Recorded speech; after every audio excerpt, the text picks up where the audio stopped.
नमस्कार। तर आज आपण बघणार आहोत ट्रिक फॉर ट्रिग्नोमेट्रिक आयडेंटिटीज।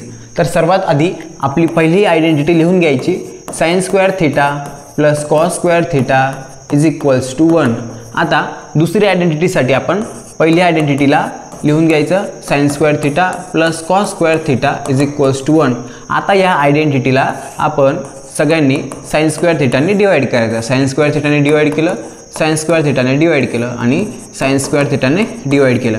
आपल्याला माहिती आहे sin अपॉन sin काय होतं, तर 1 होतं, दोन्ही कट होईल। त्यानंतर cos अपॉन sin काय होतं, तर cot स्क्वेअर थीटा होतं आणि 1 अपॉन sin स्क्वेअर थीटा काय होतं, तर cosec स्क्वेअर थीटा होतं।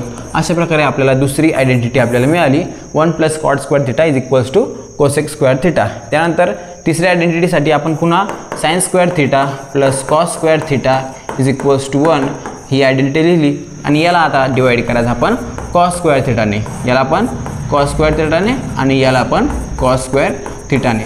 तर sin अपॉन cos काय होईल, तर होईल tan स्क्वेअर थीटा आणि cos अपॉन cos होईल 1, दोन्ही कट होता 1 येतं आणि 1 अपॉन cos काय होतं, तर sec स्क्वेअर थीटा होतं। अशा प्रकारे आपण तीनही आयडेंटिटीज आपण एकदम सोप्या पद्धतीने शिकलो। धन्यवाद।